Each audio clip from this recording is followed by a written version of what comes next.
Bonsoir et merci de nous rejoindre sur Al24 News pour ce nouveau point de l'actualité. Les travaux de la 42e session du Conseil exécutif de l'Union africaine se poursuivent ce jeudi au siège de l'organisation dans la capitale éthiopienne Addis Abeba. Ces travaux s'inscrivent dans le cadre des préparations au 36e sommet des chefs d'État et gouvernement de l'Union africaine. Plusieurs rapports concernant la paix et la sécurité alimentaire en Afrique et le renouvellement des membres de certains organes annexes seront soumis à débat lors du Conseil. 40e sommet du comité d'orientation des chefs d'État et de gouvernement du nouveau partenariat pour le développement de l'Afrique. Le ministre des Affaires étrangères algérien Ramdan Lamamra y a pris part en sa qualité de représentant du président de la République.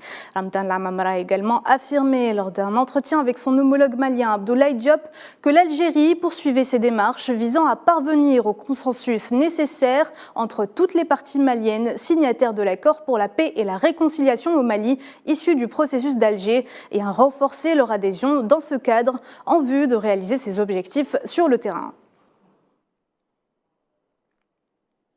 Et dans le même contexte, la participation de l'entité sioniste au sommet de l'Union des chefs d'État et de gouvernement à Addis Abeba samedi prochain a été annulée suite au mouvement de pression exercé par l'Algérie et l'Afrique du Sud. Une décision devrait d'ailleurs être prise lors du sommet concernant la suppression du statut d'observateur de l'entité sioniste dans le bloc continental. Le ministre des Affaires étrangères sahraoui Mohamed Sidati prend part dans sa première activité depuis sa nomination aux travaux de la 42e session du Conseil exécutif de l'Union africaine.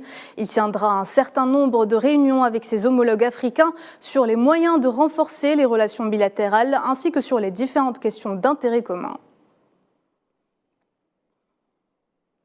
Au Bénin, les municipalités de Kobli et de Matéri, frontalières du Togo et du Burkina Faso, ont pris des arrêtés pour interdire la circulation jusqu'à nouvel ordre des motos 2 et 3 roues de 21h à 6h du matin. Une interdiction due à la prolifération de l'activité de groupes armés dans la zone.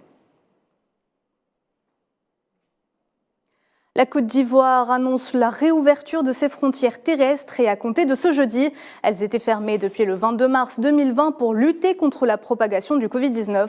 Cette décision vise à mettre fin aux voies de passage clandestins et à réorienter les voyageurs vers les passages officiels.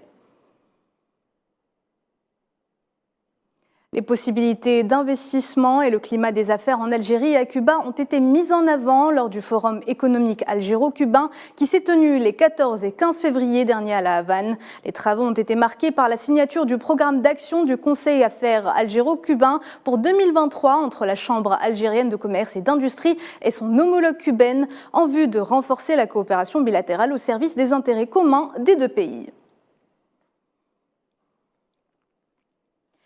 Et au moins 24 Palestiniens ont été arrêtés dans la nuit de mercredi à jeudi par les forces d'occupation sionistes dans plusieurs régions de la Cisjordanie occupée. Selon l'agence de presse palestinienne, des dizaines d'autres ont été asphyxiés par des gaz lacrymogènes à Ramallah. Toujours en Palestine, les forces d'occupation sionistes ont par ailleurs fait exploser à l'aube le domicile familial du martyr Mohamed Kamal El-Ja'bari, jeune palestinien assassiné en octobre dernier à Al-Khalil, au sud de la Cisjordanie occupée.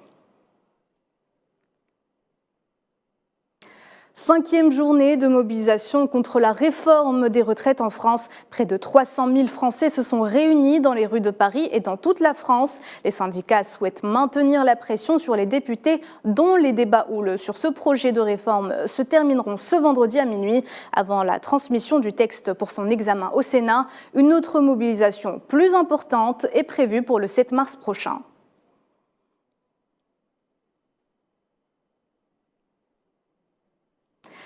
C'est la fin de ce point de l'actualité. Merci de l'avoir suivi. Je vous donne rendez-vous à 19h pour le journal de la rédaction.